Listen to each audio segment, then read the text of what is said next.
माधोपुर गांव के आखिरी छोर पर मिट्टी और ईंटों से बना एक छोटा सा घर था। इसी घर में रेखा अपने पति दीपक, सास सरला और दोनों बच्चों के साथ रहती थी। कई दिनों से दीपक को मजदूरी नहीं मिली थी, जिससे घर की हालत लगातार बिगड़ती जा रही थी। बहू, आटा भी बस आज भर का बचा है। दाल चावल तो कल ही खत्म हो गए। माँ जी, आज दीपक काम ढूंढने गए हैं, शायद शाम तक कुछ पैसे मिल जाएं। तभी दीपक मायूस चेहरा लिए घर में दाखिल हुआ। उसके खाली हाथ देखकर रेखा समझ गई कि आज भी उसे काम नहीं मिला। आज भी किसी खेत पर मजदूर नहीं चाहिए था। 2 जगह गया था, दोनों ने अगले हफ्ते आने को कहा है।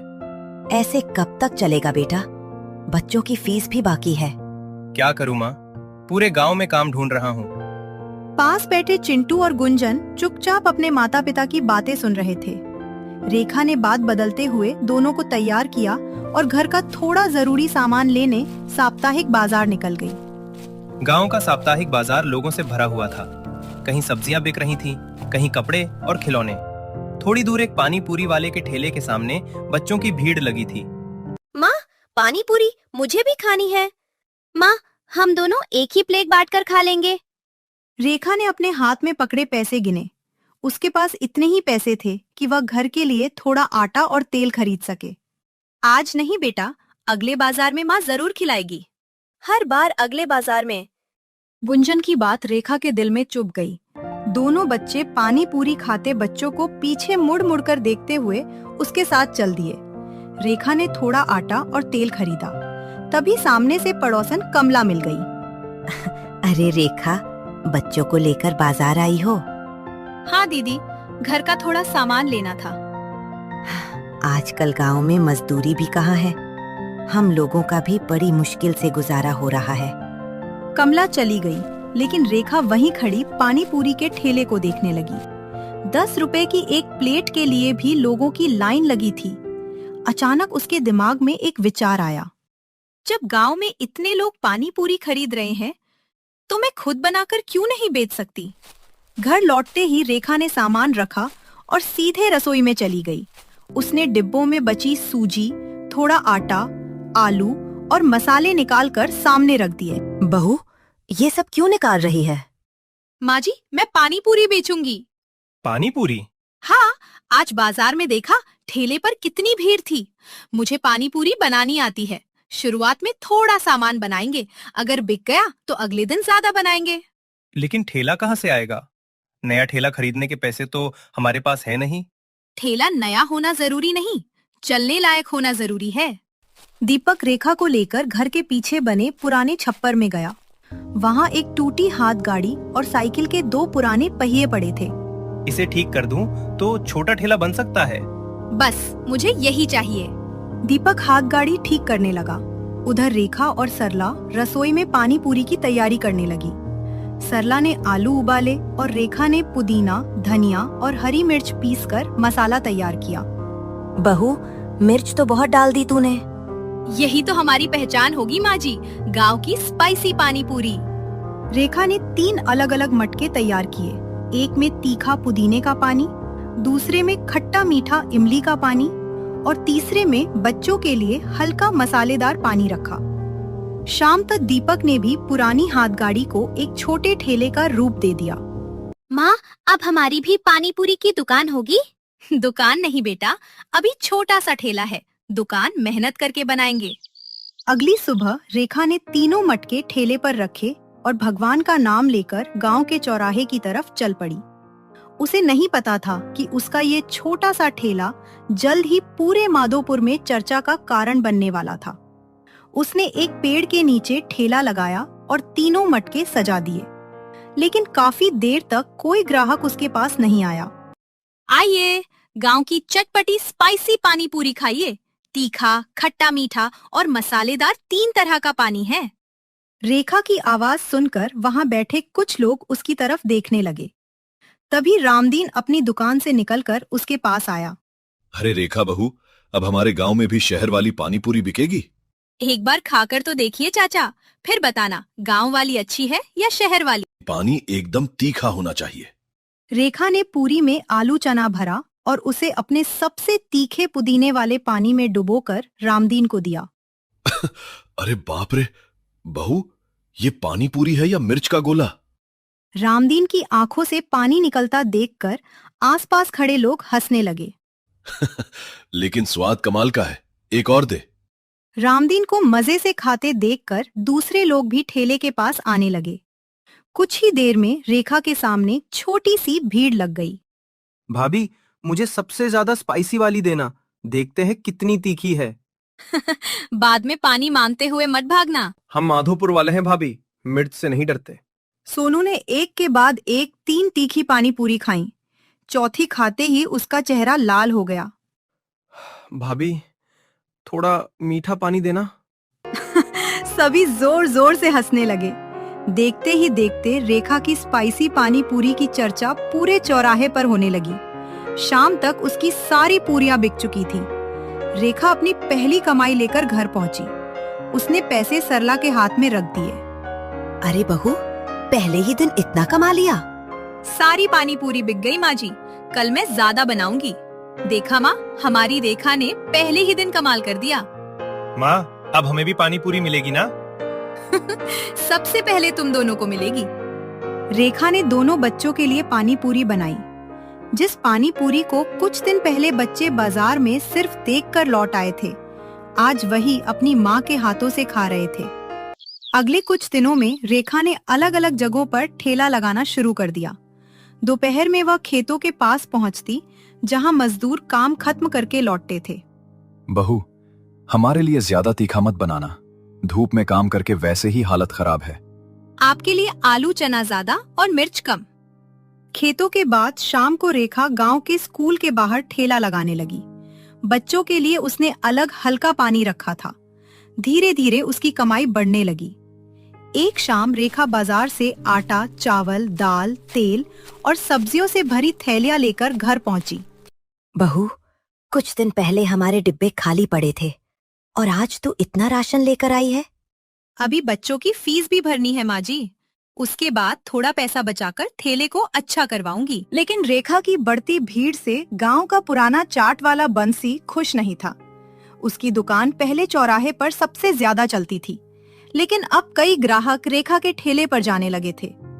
दूर खड़ा बंसी रेखा के ठेले के सामने लगी भीड़ को गुस्से से देख रहा था।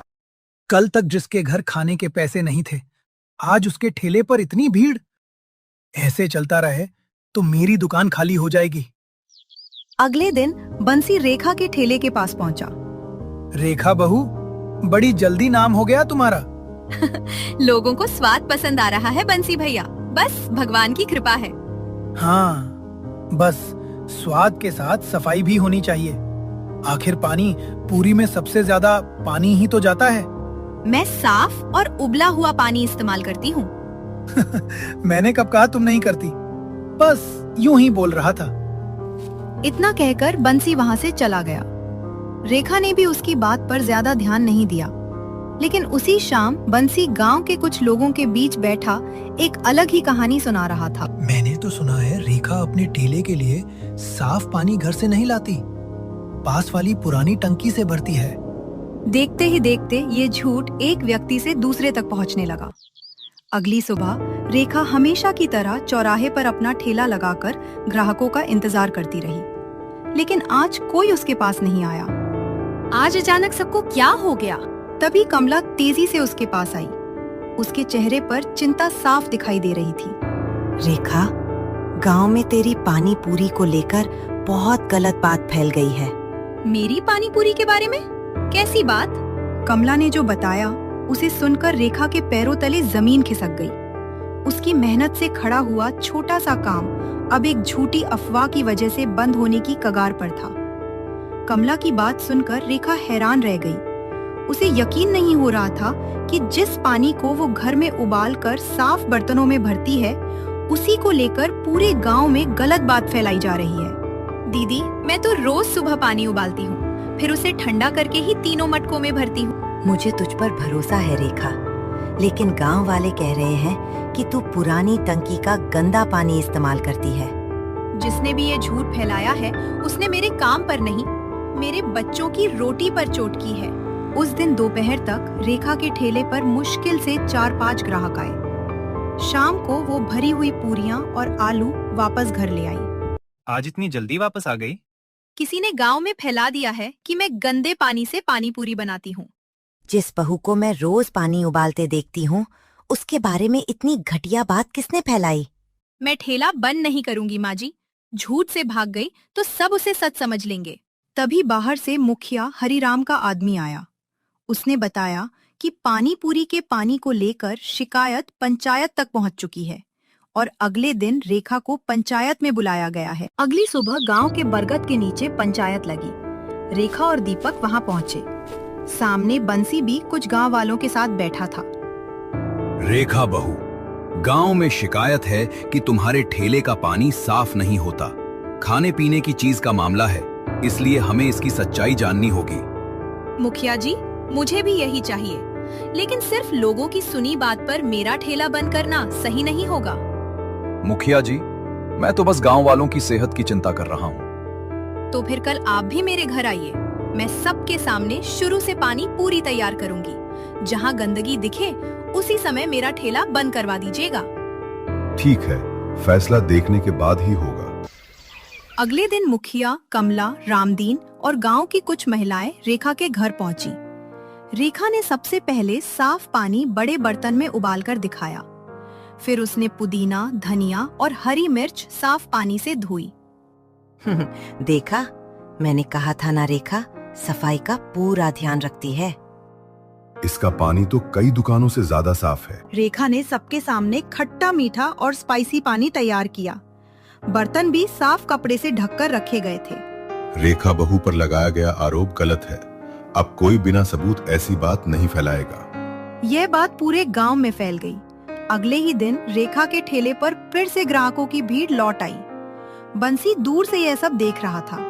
उसे अपनी गलती का एहसास तो होने लगा था, लेकिन वो रेखा के सामने आने की हिम्मत नहीं कर पाया। कुछ दिन बाद माधोपुर में साल का सबसे बड़ा सावन मेला लगने वाला था। रेखा ने बच्चों की फीस के लिए ज्यादा पैसे कमाने की उम्मीद में मेले में स्टॉल लगाने का फैसला किया। माँ, मेले में भी हमारी स्पाइसी पानी पूरी बिकेगी? हाँ बेटा, और इस बार हम कुछ नया भी करेंगे। क्या नया? स्पाइसी पानी पूरी चैलेंज। जो पार्ट सबसे तीखी पानी पूरी बिना मीठा पानी पिए खाएगा, उसे 1 प्लेट फ्री। फिर तो सबकी आंखों से पानी निकलेगा। मेले वाले दिन रंग बिरंगे झूले, खिलौनों की दुकानें और खाने के स्टॉल पूरे मैदान में लगे थे। रेखा और दीपक ने भी अपना पानी पूरी स्टॉल सजा लिया। कुछ ही देर में उसका स्पाइसी चैलेंज पूरे मेले में मशहूर हो गया। आज मैं पांचों खाकर दिखाऊंगा। पहले ही बता रही हूँ सोनू, ये चौराहे वाली मिर्च नहीं है, आज डबल स्पाइसी है। लोगों की हंसी के बीच रेखा लगातार पानी पूरी परोस रही थी। पहली बार उसे लग रहा था कि बच्चों की फीस के साथ कुछ पैसे भी बच जाएंगे। तभी भीड़ में धक्का लगने से उसके ठेले के पास रखा स्पाइसी पानी का बड़ा मटका नीचे गिर गया। अरे, मेरा सारा स्पाइसी पानी! मटका टूट चुका था और पूरा मसालेदार पानी जमीन पर फैल गया। सामने अभी भी ग्राहकों की लंबी लाइन थी। रेखा परेशान होकर खाली मटके को देख ही रही थी कि पीछे से किसी ने आवाज लगाई। रेखा, ठेला बंद मत करना, पानी का इंतजाम मैं करता हूँ। रेखा ने पलटकर देखा तो सामने वही बंसी खड़ा था जिसने कुछ दिन पहले उसकी मेहनत को बर्बाद करने की कोशिश की थी। रेखा कुछ पल हैरानी से बंसी को देखती रही। जिस इंसान की वजह से उसका काम लगभग बंद हो गया था, आज वही उसकी मदद करने के लिए सामने खड़ा था। बंसी भैया, आप मेरी मदद करेंगे? हाँ रेखा, गलती मैंने की थी। तुम्हारी बढ़ती दुकानदारी देखकर मुझे लगा कि मेरा पुराना काम बंद हो जाएगा, इसलिए मैंने तुम्हारे बारे में झूठ फैलाया। तुम्हारी वजह से हमारी कई दिनों की कमाई चली गई थी। जानता हूँ दीपक, इसीलिए आज अपनी गलती सुधारना चाहता हूँ। बंसी तुरंत अपने चाट के स्टॉल पर गया और साफ पानी से भरी 2 बड़ी बाल्टियां पुदीना, धनिया और इमली लेकर वापस आया। लो रेखा, पानी और सामान। मसाला तुम अपने हाथ से बनाओ, तुम्हारे स्वाद की बराबरी मैं नहीं कर सकता। गलती मानने वाले को एक मौका जरूर मिलना चाहिए। आइए आज मिलकर पानी बनाते हैं। रेखा ने जल्दी से पुदीना, धनिया और हरी मिर्च पीसी। बंसी ने इमली का पानी तैयार किया और दीपक ग्राहकों को संभालने लगा। कुछ ही देर में नया स्पाइसी पानी तैयार हो गया। रेखा भाभी, चैलेंज बंद नहीं होना चाहिए। मेरी 2 पानी पूरी अभी बाकी हैं। आ जाओ सोनू, इस बार वाला पानी पहले से भी ज्यादा तीखा है। मेले में फिर से हंसी और शोर गूंजने लगा। रेखा और बंसी के स्टॉल पर लोगों की भीड़ लग गई। उसी भीड़ में शहर से आया विकास भी खड़ा था। वो एक बड़ी कैटरिंग कंपनी चलाता था और माधोपुर मेले में अपने रिश्तेदारों के साथ आया था। बहन, एक प्लेट मुझे भी देना, लेकिन तीनों तरह के पानी के साथ। जरूर, पहले खट्टा मीठा, फिर पुदीना और आखिर में स्पाइसी वाला चखिएगा। विकास ने तीनों स्वाद की पानी पूरी खाई। स्पाइसी पानी पूरी खाते ही उसने तुरंत दूसरी मांग ली। ये स्वाद तुमने कहाँ से सीखा? घर से। जरूरत पड़ी तो उसी हुनर को काम बना लिया। अगले हफ्ते शहर में एक बड़ी शादी है। मुझे वहाँ पानी पूरी का काउंटर लगवाना है। क्या तुम संभाल पाओगी? मैं? शहर की शादी में? हाँ, तुम्हें सामान और आने जाने की चिंता नहीं करनी। तुम बस अपना यही स्वाद लेकर आना। एक हफ्ते बाद रेखा, दीपक और सरला शहर पहुँचे। बड़ी रोशनी से सजे मैरिज गार्डन को देखकर तीनों कुछ देर देखते ही रह गए। रेखा ने वहाँ 3 बड़े मटकों में अलग अलग स्वाद का पानी तैयार किया और अपने काउंटर पर पूरियां सजा दी। रेखा, देखो कितने लोग हमारे काउंटर की तरफ आ रहे हैं। गांव में बेचना अलग बात है, पता नहीं शहर वालों को पसंद आएगी या नहीं। लेकिन उसकी चिंता कुछ ही मिनटों में दूर हो गई। मेहमानों को उसकी देसी स्पाइसी पानी पूरी इतनी पसंद आई कि काउंटर पर लगातार भीड़ लगी रही। रात खत्म होने पर विकास ने रेखा को उसकी मेहनत के पैसे दिए। बहुत बढ़िया काम किया रेखा। आगे भी कार्यक्रम हुआ तो तुम्हें जरूर बुलाऊंगा। धन्यवाद भैया। ये पैसे मेरे लिए सिर्फ कमाई नहीं है, मेरे बच्चों का भविष्य है। अगले दिन गांव लौटते ही रेखा सबसे पहले बच्चों के स्कूल पहुंची। उसने चिंटू और गुंजन की बाकी फीस जमा कर दी। माँ, अब मास्टर जी हमें फीस के लिए नहीं बोलेंगे ना? नहीं बेटा, तुम दोनों बस मन लगाकर पढ़ाई करना। बाकी पैसों से रेखा ने घर का राशन भरवाया और अपने पुराने ठेले की मरम्मत करवाकर उसे नया रूप दिया। दीपक ने ठेले के ऊपर एक बोर्ड लगाया, रेखा की देसी स्पाइसी पानी पूरी। कुछ दिनों बाद फिर साप्ताहिक बाजार लगा।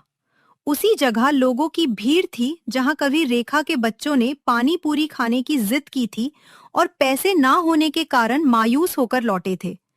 आज वहीं रेखा का अपना चमकता हुआ ठेला खड़ा था। माँ, आज पैसे देने पड़ेंगे या फ्री में मिलेगी? मेरे दोनों बच्चों के लिए जिंदगी भर फ्री। माँ, पहले हमारे पास पानी पूरी खाने के पैसे भी नहीं थे। अब सब लोग हमारी पानी पूरी खाने आते हैं। बहू, तूने सिर्फ पैसे नहीं कमाए, तूने हमारे घर की हिम्मत वापस ला दी। और अब ये ठेला अकेली रेखा का नहीं, पूरे परिवार का है।